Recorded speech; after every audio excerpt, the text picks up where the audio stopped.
Hello girls. Today we are going to begin with a new topic from Unit 3, that is Think Before You Speak.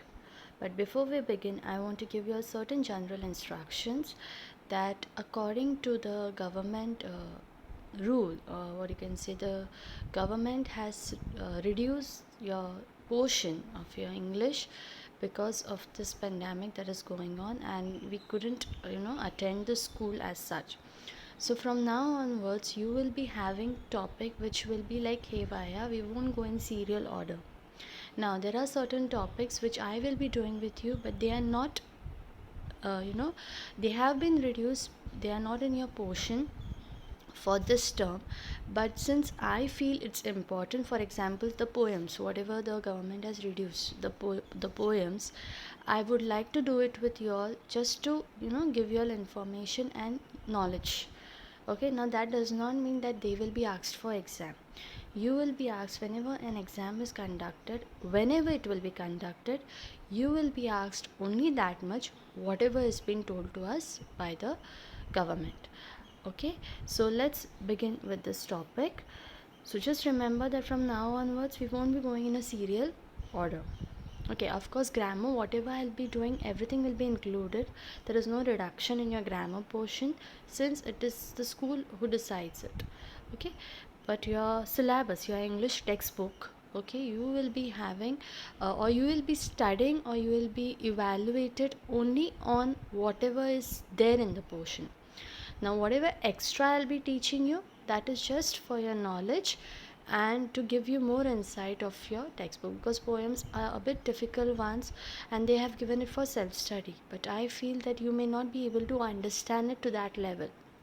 For example, the poems like the Brook, it's a bit difficult to understand, and we have figures of speech also for it, so I would like to do those poems with you. Okay, so let's begin with this topic, think before you speak. Now what does the topic tells us? Okay, this chapter highlights the importance of speaking with care and wisdom. It asks us to think and then to speak about something. You have always heard a proverb, tongue is mightier than sword, or speech is mightier than sword. Whatever you speak does have an impact on the person who is right in front of you. Okay, it might have a good impact on them or a bad impact on them. It's always said that when you open your mouth, it tells you about your background.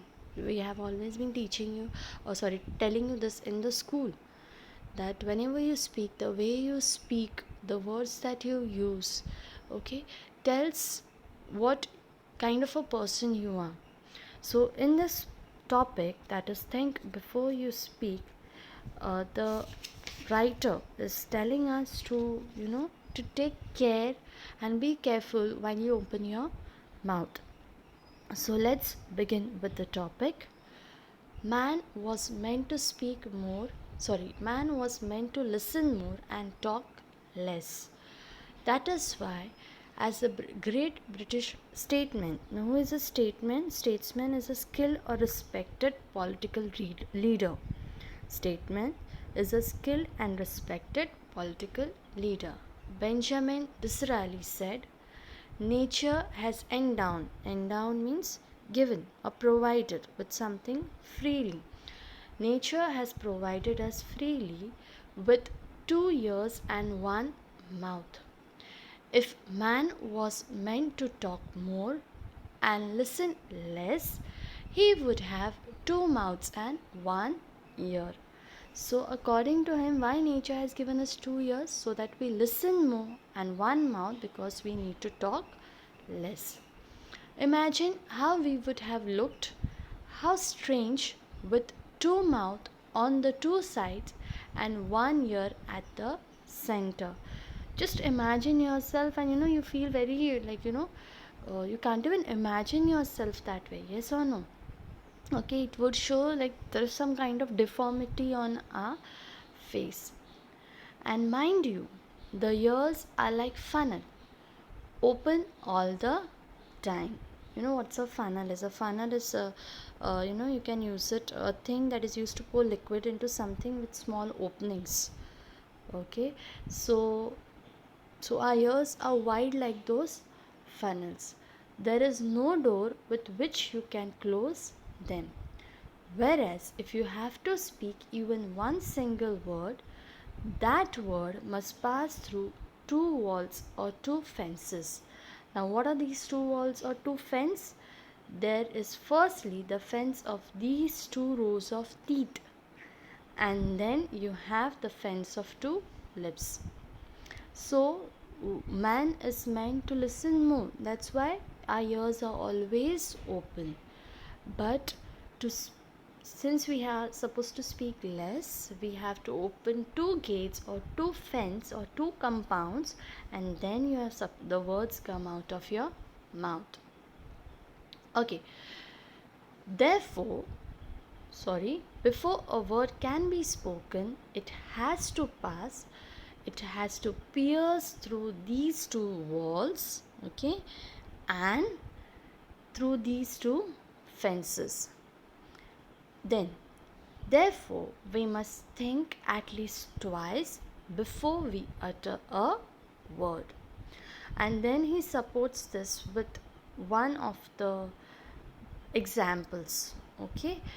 So it's a story of a wise man who once remarked that of the unspoken words, okay, a wise man has said or remarked, okay, that of an unspoken word you are a master.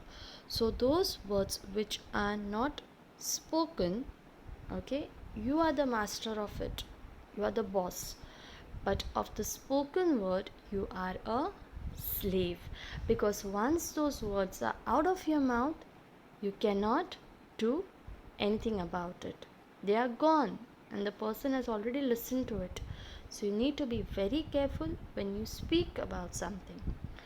Once you have spoken a word, you cannot get it back. Do what you will. Therefore, you must be very careful about the words that you speak. Once the words has left your lips, you will not be able to get it back. So that is why it is said, what are unspoken words? There are things you want to say but remain unsaid as a thought in your mind.